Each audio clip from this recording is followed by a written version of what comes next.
I analyzed my wife's fitness tracker data and uncovered a shocking double life. This is how I used the numbers to expose her affair and reclaim my future. I've always prided myself on being a rational guy. Numbers, data, quantifiable facts. That's where I find my comfort.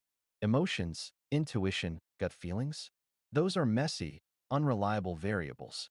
So, when I started to feel a low hum of unease about my marriage, I tried to dismiss it as just stress, a temporary blip in the otherwise predictable landscape of our life. My name is Mark, I'm 35, and I work as a data analyst for a marketing firm. I'm good at what I do, spotting trends, identifying patterns, extracting insights from chaotic data sets. My wife, Sarah, is my opposite in many ways. She's a yoga instructor, a people person, radiating warmth and energy. She's always moving, connecting, inspiring. She finds meaning in the intangible, in the flow of movement, in the connections between mind, body, and spirit. I've always admired that about her, that ability to embrace the messy, emotional parts of life that I tend to avoid. We've been married for 7 years, together for 10. We have a comfortable life, a cozy apartment, a close circle of friends. Our routine is predictable but stable. I handle the finances, she manages our social life, and we both share the responsibilities of keeping our small world running smoothly. Or at least, that's how it used to be. About 6 months ago, things started to subtly shift. Sarah began taking on extra classes at the yoga studio, not just her regular schedule, but additional sessions, workshops, even weekend retreats. She framed it as a necessary boost to her income, a chance to reach new students and expand her brand. I supported her, of course. I believe in following your passion, and Sarah has always been passionate about yoga. But the added hours began to take a toll. She was often exhausted, coming home late, skipping our usual weeknight dinners. She also became more distant, less engaged in our conversations. When I try to talk about my day, about the new analytics platform I was testing at work, she'd nod politely, but her eyes would glaze over. Our shared interests, the weekend hikes, the movie nights, started to fade. It felt like she was physically present, but emotionally elsewhere, her attention divided. I tried to talk to her about it. I'm not great at expressing my feelings, but I managed to stumble through something about feeling disconnected, about missing our old routines. She listened, her expression sympathetic, and then brushed it off as stress. Honey, I'm just tired, she'd say, stroking my cheek. This yoga thing is a lot of work, but it's temporary. Once I get everything sorted out, we'll get back to normal, I promise. I wanted to believe her. I really did. But the low hum of unease persisted. Then came the smaller, more tangible shifts. Sarah started being more secretive with her phone, changing her passwords, disabling notifications when we were together. She said it was to disconnect and be more present, which, ironically, only made me feel more distant. She also started wearing a fitness tracker, something she'd always resisted, claiming they were too intrusive. Now, she was obsessed with tracking her steps, her heart rate, her sleep patterns. She'd check it constantly, even during dinner, as if trying to quantify some hidden aspect of her life. When I'd ask about her fitness data, she'd get defensive. It's just for me, Mark, she'd say, her voice sharp. It helps me stay motivated. She resisted sharing her app account with me, claiming her data was personal and confidential. It felt strange, given our otherwise open and trusting relationship. There were other things, too. New clothes, expensive yoga gear that didn't correspond with our tight budget. She claimed they were gifts from the studio, perks for being a dedicated instructor, or that she had saved a lot of money. New jewelry pieces, a delicate silver bracelet, an expensive pair of earrings, appeared without explanation. I'd never been one for extravagance, and Sarah had always been sensible with money. It felt out of character, like she was trying to project a different image, one that wasn't us. One evening, I was helping Sarah sort through her laundry, folding her yoga clothes, when a small, unfamiliar item fell out of her gym bag.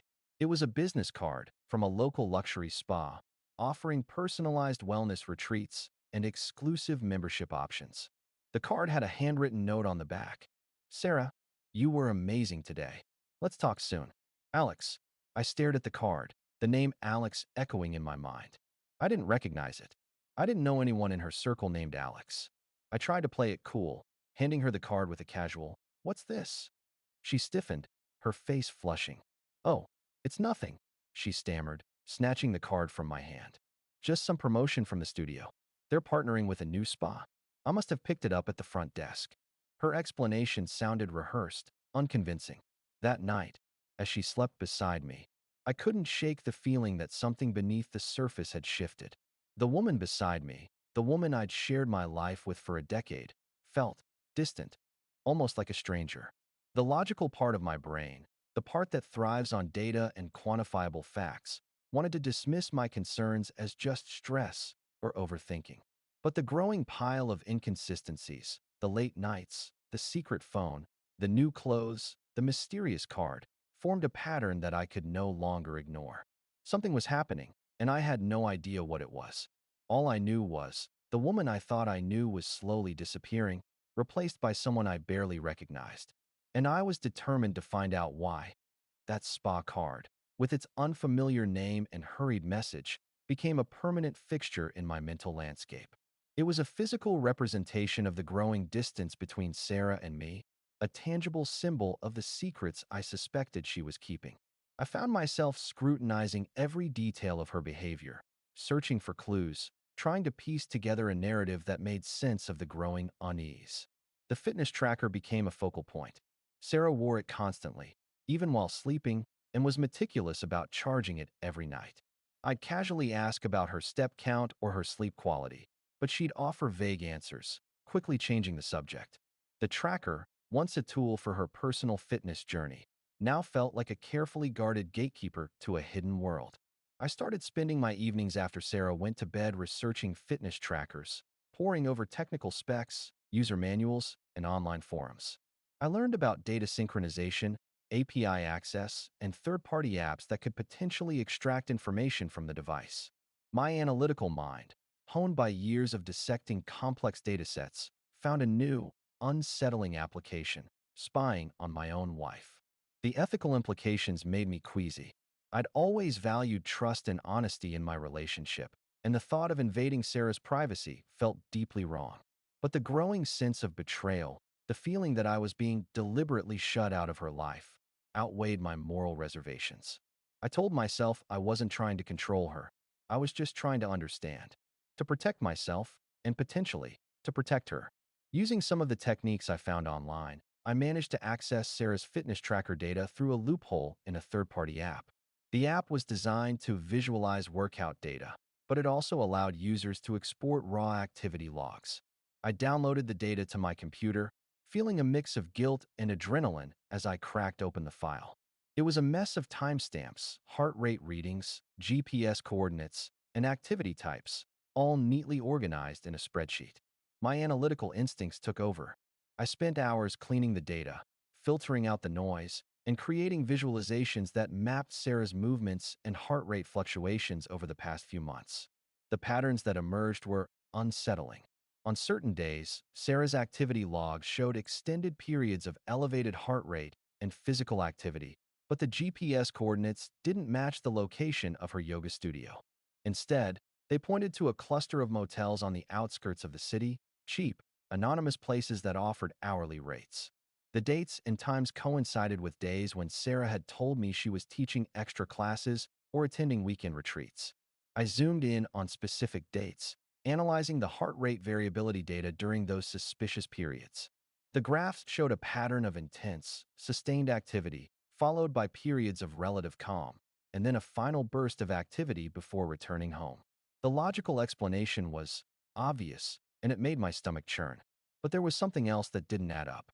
On several occasions, Sarah's activity log showed periods of intense physical exertion, but the data also indicated that she wasn't alone.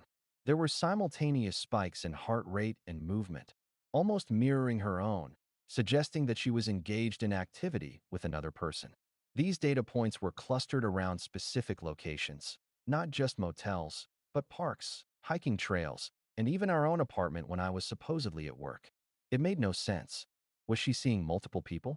Was she engaging in some kind of secret athletic competition?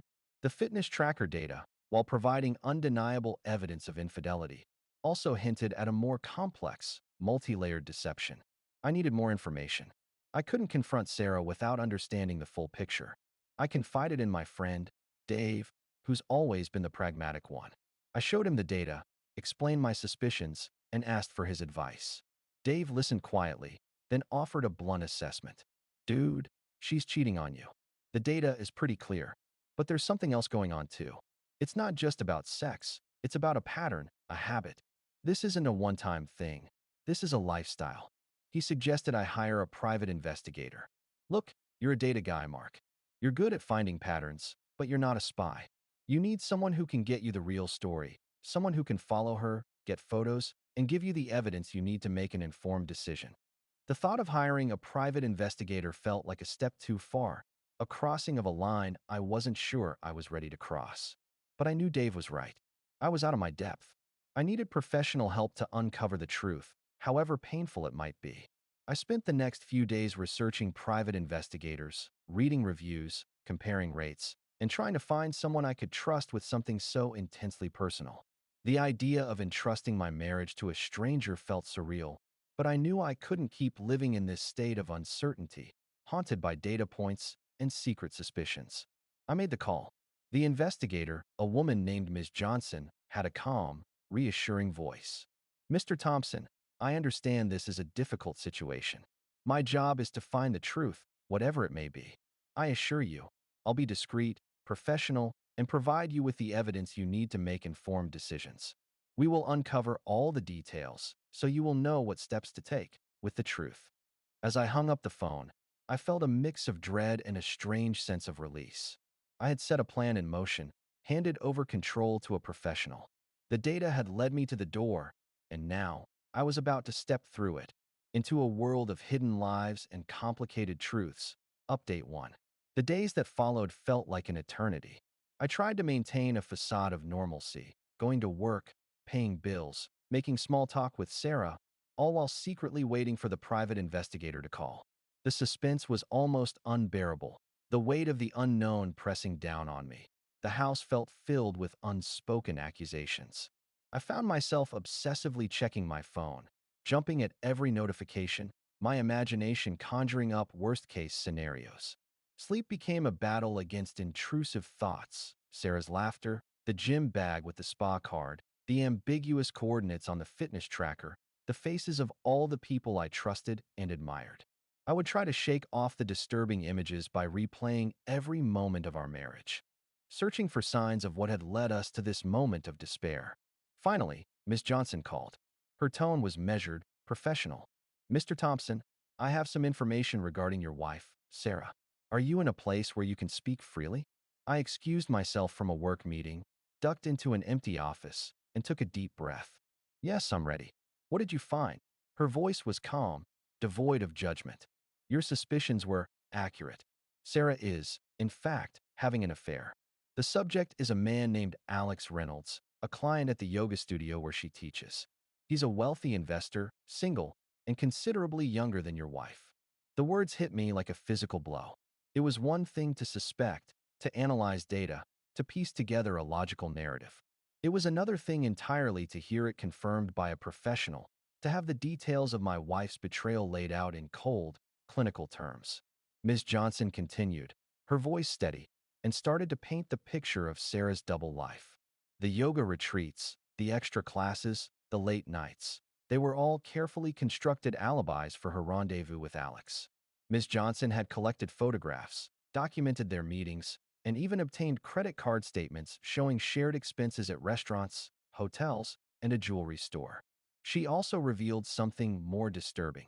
Our investigation indicates that the relationship between your wife and Mr. Reynolds is not just a casual affair. They appear to be planning something more significant. Mr. Reynolds has been advising your wife on financial matters, and there are indications that they're exploring business opportunities together, potentially involving your shared assets. Based on the communications we were able to capture, the arrangement between them would be financially advantageous to Sarah, as it seems that Alex has substantial control of her finances. My blood ran cold. It wasn't just infidelity. It was a calculated scheme, potentially involving fraud, embezzlement, or something even more sinister. Ms. Johnson paused, giving me time to process. Mr. Thompson, I understand this is a lot to take in. I have gathered all the necessary records, which also show the manipulation between your wife and her partner. Photos, financial statements, correspondence, and detailed summaries of our observations. I advise you to consult with your attorney and discuss your legal options. My mind raced. I couldn't believe that the woman I'd shared my life with, the woman I thought I knew better than anyone, was capable of such deceit, such calculated manipulation. The betrayal was profound, a violation that extended far beyond just physical infidelity. It was a systematic attempt to defraud me, to steal my financial security, and to dismantle the life we'd built together. I asked Ms. Johnson for one more piece of information. Does she seem happy? Is she in love with him? Ms. Johnson hesitated. Mr. Thompson, my job is to collect the facts, not to make judgments.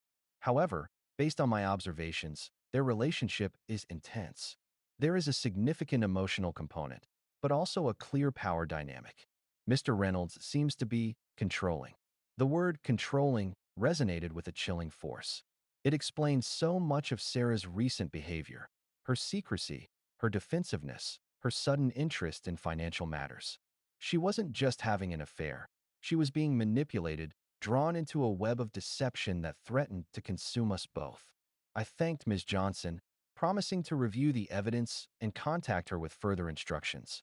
As I hung up the phone, I felt a strange mix of anger, grief, and a twisted sense of clarity. The data had spoken. The truth was out there, in stark, undeniable terms. The only question now was what to do with it. I had three options, each with its own set of risks and potential consequences. Confront Sarah directly, present the evidence, expose her deceit, and demand answers. This could lead to an emotional explosion, a messy confrontation, and potentially a violent outcome. Contact Reynolds. Confront him and use the knowledge to my advantage. Take legal action, consult with my attorney, present the evidence, and initiate divorce proceedings. This would be a more calculated, strategic approach, but it would also involve a long, expensive, and emotionally draining legal battle. Which would you choose to do next? Before I could decide, I received a text message from Sarah. Honey, can we talk tonight? I have something important to tell you. The game had changed. She knew something was up. The question was, what did she know, and how much damage could she inflict before I could protect myself? Final update. Sarah's text. Honey, can we talk tonight? I have something important to tell you. Hung in the air like a loaded question. Was she about to confess everything? Was she planning to spin a new web of lies? Or was this a calculated move, designed to preempt my own actions and regain control of the narrative? I spent the rest of the day in a state of anxious paralysis, replaying every conversation with Sarah, searching for any sign that she suspected I was onto her. The rational part of my brain, the part that thrived on logic and data, battled with the emotional turmoil of betrayal and uncertainty. I knew I needed to be prepared for anything, but I also knew that my next move could determine the course of our lives, as well as the future of what we built. Following Mr. Davies's advice, I decided not to tip my hand. I responded to Sarah's text with a simple, "Sure, honey. What's up?" I wanted to appear calm, unsuspecting, to give her a false sense of security. That evening, when Sarah came home, she was unusually nervous. She avoided eye contact, fidgeted with her hands, and seemed to be rehearsing something in her head. I tried to act normal, making small talk about work, about dinner, about anything to fill the oppressive silence. Finally, after we'd eaten, Sarah took a deep breath. Mark, there's something I need to tell you. Something that's been difficult for me to admit. Her voice trembled, and I saw a flicker of genuine vulnerability in her eyes. I braced myself, my heart pounding. What is it, Sarah? She looked at me, her eyes filled with a mix of guilt and desperation. I've been seeing someone else. His name is Alex. The confession, which I'd been expecting for weeks, still hit me with a force that stole my breath. I forced myself to remain calm, to maintain a neutral expression. I couldn't let her see how deeply she'd wounded me. I know, Sarah, I said, my voice surprisingly steady. I know about Alex. Her eyes widened in shock. You know? I nodded. I know about the yoga retreats, the extra classes, the trips to the motels. I know about the financial advice, the new business opportunities, everything. Her face crumpled, and she began to cry. How did you find out? It doesn't matter, Sarah, I said, my voice hardening. What matters is that you lied to me. You betrayed me. You systematically deceived me. And for what? For a younger, richer man who's manipulating you into destroying our lives. The floodgates opened. Sarah confessed everything. She admitted to the affair, to the financial schemes, to Alex's controlling behavior. She claimed she'd been unhappy for a long time, feeling stifled by our predictable routine, craving excitement and validation. She said Alex had offered her a new life, a chance to break free from the constraints of our marriage. "I'm sorry, Mark," she sobbed. "I never meant to hurt you. I just, I just got lost. I made a mistake." I listened in silence, the carefully constructed narrative of our life together collapsing around me. I felt a strange mix of anger, sadness, and a chilling sense of detachment. The woman I thought I knew, the woman I'd shared my life with for a decade, was a stranger, a skilled deceiver who had systematically dismantled our world for her own selfish desires. After Sarah finished, I took a deep breath and calmly laid out my own hand. "I know about the altered contract," I said, my voice cold. "I know about the keylogger on my computer. I know about everything. Sarah, I have proof. Everything." I then laid out my plan. After a few weeks of legal and corporate consulting, I was ready to move on with life without Sarah, but it was imperative that I took the correct steps. "It's over, Sarah. I am not going to confront Alex, but I suggest that you do. As for what is going to happen next, I have gathered all the information with me and have already filed for divorce. If you're willing to cooperate and sign the agreement that my lawyer will hand over to you, I won't escalate. If I find that you are not willing to cooperate with my lawyer, I will push forward with all the evidence I have and more, and things will go downhill for you." I left for a few hours so she could digest all the information and took a walk by the park. It was a peaceful atmosphere, a welcome change to the tenseness of my apartment. My phone rang, and I took a deep breath before answering. It was Mr. Davies. "Mark, I've read over the documents you want me to take to Sarah's lawyers. It has been an honor to work with such a brave man." That phone call meant more to me than anything that week. When I came back, Sarah had already signed the divorce papers. My next actions were simple. I helped her pack and drove her over to Alex. Then, I drove back, ready to start a new life, not one filled with memories of Sarah, but a new, fresh start. In the months that followed, I focused on rebuilding my life. I poured myself into my work, found new hobbies, and reconnected with old friends. I learned to trust my instincts, to set boundaries, and to protect myself from those who would exploit my vulnerability. The scars of betrayal remained, a reminder of the pain I had endured. But I also emerged from the ordeal stronger, more resilient, and more determined to create a life built on honesty, integrity, and self-reliance. I'm not sure if Sarah ever found happiness with Alex. I don't know the details of their relationship, and frankly, I don't care. My focus is on my own journey, on creating a future where I am the architect of my own happiness, not a victim of someone else's deceit. The experience taught me a harsh lesson about trust. It's not something to be given freely, but something that must be earned, verified, and protected. It also taught me that while betrayal can shatter your world, it doesn't have to define it. Rebuilding takes time, resilience, and the courage to trust your own judgment, even when it's hard. The data had led me to the truth, and in the end, it was the truth that set me free.